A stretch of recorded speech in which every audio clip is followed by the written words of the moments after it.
continuación tiene el uso de la palabra la senadora Laura Angélica Rojas, del Grupo Parlamentario del Partido Acción Nacional, para exponer sus argumentos en favor del presente dictamen. Tiene usted el uso de la palabra, senadora Laura Angélica Rojas.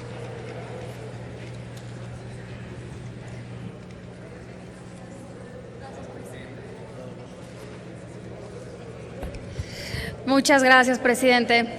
Compañeras, compañeros senadores, hace un mes, a propósito de la cumbre anticorrupción convocada por el gobierno británico, que por cierto definió esta cumbre el fenómeno de la corrupción como una pandemia global que merece acción multilateral, se publicó un ensayo de Francis Fukuyama intitulado ¿Qué es la corrupción?, cuyo primer párrafo me pareció útil para dar contexto a la discusión que sobre las leyes del Sistema Nacional Anticorrupción tenemos el día de hoy.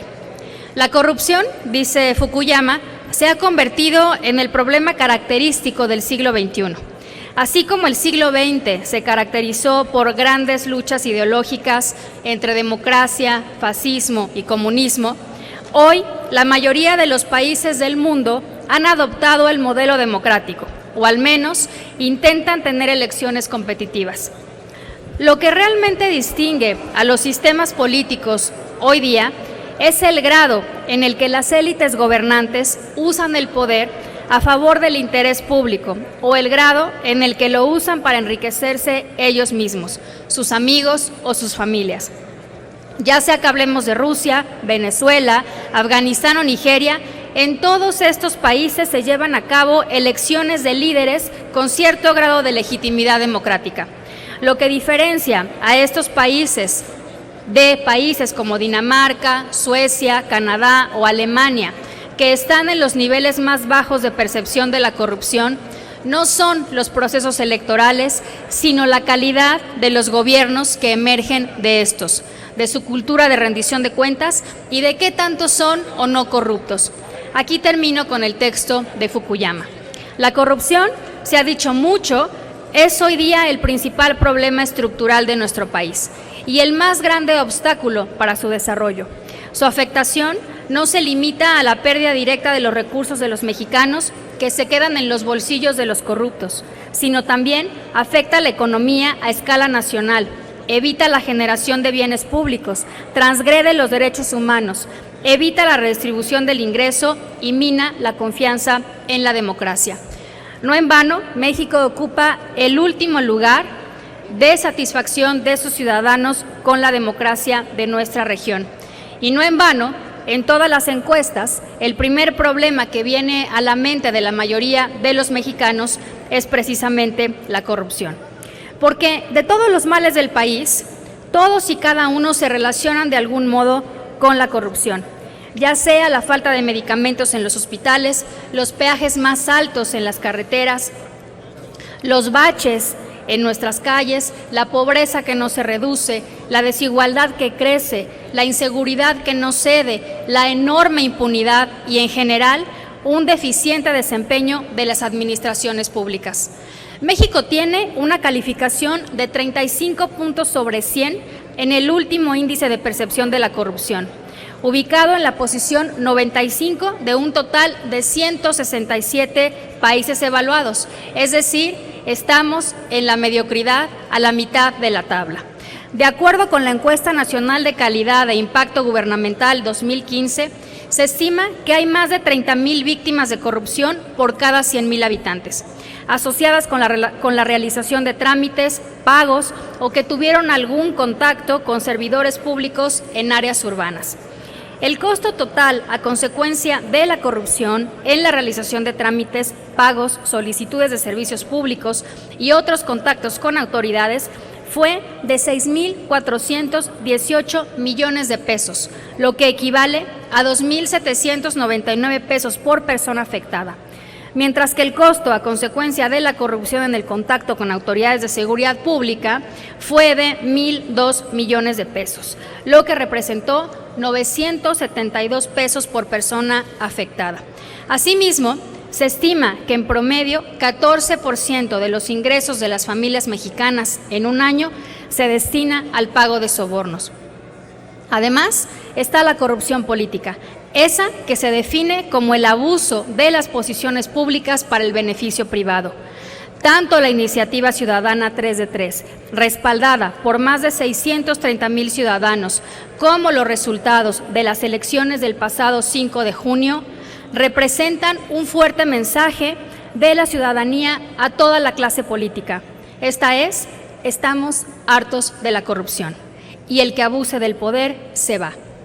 Acción Nacional ha entendido claramente ese mensaje. Por eso, esta reforma y sus 7 leyes han sido, durante estas 2 legislaturas, el asunto más importante de nuestra agenda legislativa. Por eso, fuimos los primeros en presentar las primeras iniciativas que hoy se discuten hace ya casi 10 meses. Y por eso también no hemos dejado de impulsar las mejores leyes posibles durante la negociación.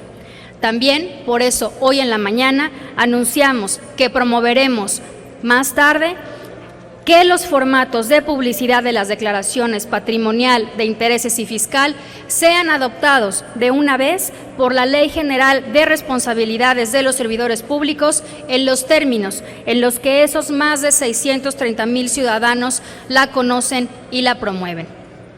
También, por eso, los 7 gobernadores y decenas de ediles y diputados que fueron postulados por Acción Nacional, recién electos, se han comprometido a adoptar como sello distintivo de sus gobiernos y gestiones legislativas la rendición de cuentas, la transparencia y el combate a la corrupción. Para asegurarnos de que así sea, es que el día de hoy votaremos a favor de la Ley General del Sistema Nacional Anticorrupción, que busca articular por primera vez en la historia de nuestro país bajo una política pública nacional a las distintas instituciones responsables de algún tramo de los esfuerzos de combate a la corrupción, hasta hoy frágiles y dispersas. Esta ley tiene especial relevancia, pues es la ley marco de la organización y vinculación de las instituciones que conforman al propio sistema. Materializa el enfoque no solo punitivo, sino también preventivo y de coordinación de la reforma constitucional. A la vez, este ordenamiento establece que el sistema será replicado en los otros órdenes de gobierno, homologando así, eventualmente, los estándares y procesos de las políticas anticorrupción en todo el país. La ley traza la estructura orgánica del Sistema Nacional, compuesta en primer lugar por un comité coordinador, por un comité de participación ciudadana, por el Sistema Nacional de Fiscalización y por los sistemas locales anticorrupción. La nota principal del sistema, además de su característica articuladora, es su ciudadanización. Desde la conformación del entonces Instituto Federal Electoral, no había una delegación de una tarea tan relevante para el Estado y la sociedad a los ciudadanos. Quien encabece los esfuerzos anticorrupción en México no será un funcionario ni un político, será de manera permanente un ciudadano. Queremos así dar un mensaje contundente a la sociedad. Los políticos nos ponemos de una vez por todas bajo el escrutinio ciudadano. No solo la presidencia del sistema estará a cargo de un ciudadano, sino que éste contará con un comité de participación ciudadana potente que servirá como contrapeso a las instituciones gubernamentales que participan. Por otro lado, el sistema tendrá la tarea de generar una política nacional para prevenir, detectar, investigar y sancionar la corrupción tanto en el ámbito administrativo como penal. Por eso insistimos hace tiempo en la necesidad de incorporar en este paquete de reformas las que mejorarán los tipos penales y fortalecerán la Fiscalía Especializada en Combate a la Corrupción. Porque sí, claro que queremos políticas de integridad eficaces que prevengan actos de corrupción, pero también queremos que si hay esos actos de corrupción, esta sea exhibida y castigada, si lo amerita incluso con cárcel. Asimismo, del sistema provendrán instrumentos de medición del fenómeno de la corrupción y mecanismos de evaluación de las políticas. Se generará inteligencia institucional a través de la plataforma digital conformada por 6 sistemas de información. el de evolución patrimonial, de declaración de intereses y de constancia de presentación de la declaración fiscal, el de servidores públicos que intervengan en procedimientos de contrataciones públicas, el de información de contrataciones públicas, el de servidores públicos y particulares sancionados, el de información y comunicación del Sistema Nacional y del Sistema Nacional de Fiscalización y el de denuncias públicas de faltas administrativas y hechos de corrupción. Finalmente, esta ley también formaliza el Sistema Nacional de Fiscalización, que funciona desde hace más de una década como un mecanismo de coordinación y de buenas prácticas entre auditores y contralores en todo el país. Compañeros y compañeras, después de 3 años de trabajar en esta reforma, tras aquella reforma constitucional frustrada en la Cámara de Diputados y gracias al impulso de la sociedad civil, gracias también a nuestros equipos técnicos y gracias a la voluntad política de todos los grupos parlamentarios, hoy aprobaremos un paquete legislativo que ha generado enorme expectativa y de cuyo debido cumplimiento depende en buena medida el futuro de nuestra nación. Sin embargo, y hay que decirlo, buenas leyes y aún buenas instituciones no serán suficientes si no se elimina la anticultura del abuso, la visión patrimonialista de la función pública y la impunidad de la que abreva la corrupción en nuestro país. Ese es el verdadero y último objetivo de este sistema y solo si lo logramos podremos entonces estar satisfechos.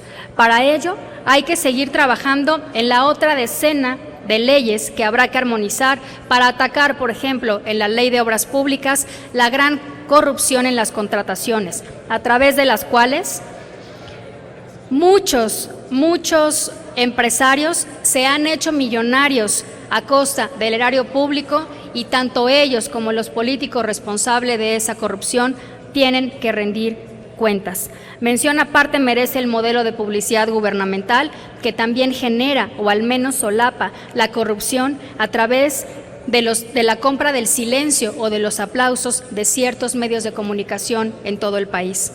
Quiero terminar reiterando el compromiso de Acción Nacional y el mío propio por seguir trabajando en la legislación pendiente tanto del Sistema Nacional de Transparencia, que es la reforma hermana de esta reforma en materia de anticorrupción, como la de esta misma reforma. Muchas gracias.